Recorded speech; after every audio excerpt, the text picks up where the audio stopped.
Hi, and welcome to The Gist. Thanks so much for listening today. With Donald Trump on the cusp of taking the presidential oath, again, there's no end of analysis about why or how this could have happened, and certainly enough finger-pointing and blame to go around. Plenty has been written about broader culpability, but we are where we are. So perhaps it's better to look at why our societies willingly give personalities like Trump so much power and credence. After all, without his cadre of enablers, the narcissist in chief would not be able to move his agenda forward. And therein lies both the problem and the solution. Narcissists and all manner of other antagonistic personalities are only as powerful as the attention and control we collectively allow them to have.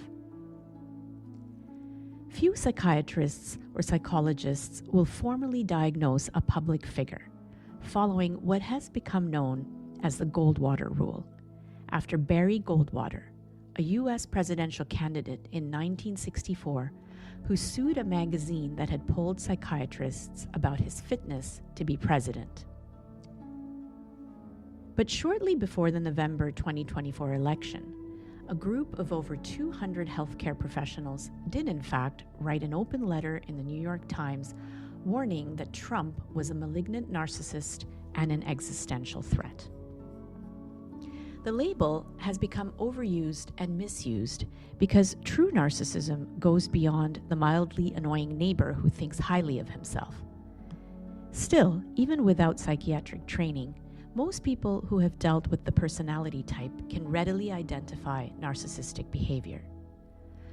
Marks of the personality include inflated self-importance, manipulation, a lack of empathy, a thin skin for any kind of criticism, gaslighting, and an insatiable craving for attention. These traits can also sometimes be accompanied by charm and what seems like supreme self-confidence, although narcissists are actually quite insecure and will never truly take responsibility for their failures, which are always attributed to other people or events. It's important to note, however, that all personality types lie on a spectrum, and all of us exhibit a degree of narcissism from time to time. However, the harm caused by someone high on the spectrum is palpable and evident, although not always to people caught in their gravitational field. Much of this impact has been frequently discussed in the context of Trump and is evident in the cacophony that has surrounded him. It can also be seen in the behavior of his family members, especially the children, who, like many an offspring of a narcissist, crave love and acceptance and go to great lengths to please without realizing that the narcissist's need is bottomless. His love is conditional, and that his own well is empty. Their love will remain unrequited. The vulnerability of family members is understandable. They have been in the narcissist's orbit since childhood and often don't know that a parent-child relationship could be different, even as adults. But the rest of us, especially the media and other organizations, can know better. The attention that has been lavished on Trump is extraordinary.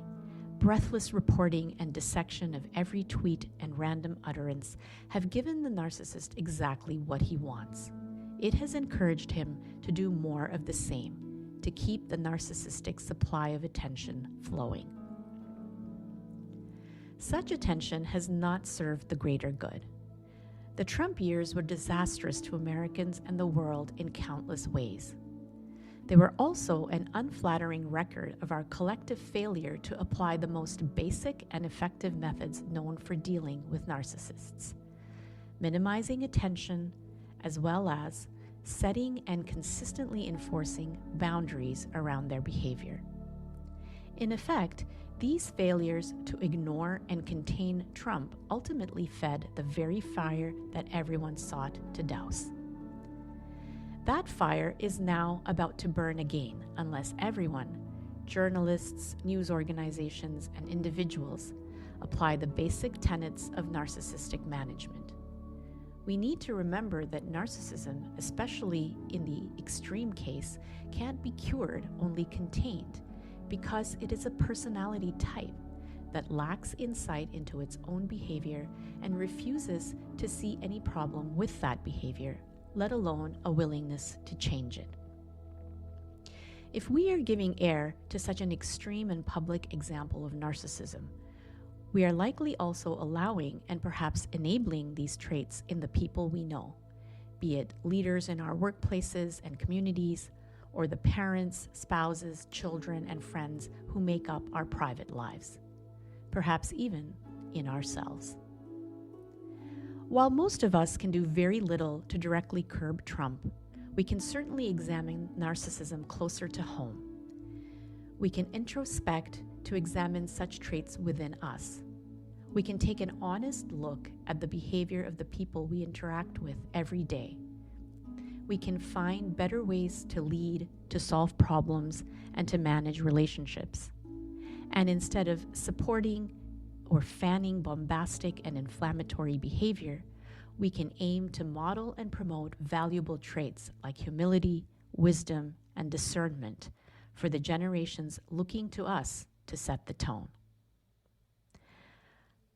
On that note, wishing you a great week ahead, be well, and see you next time on The Gist.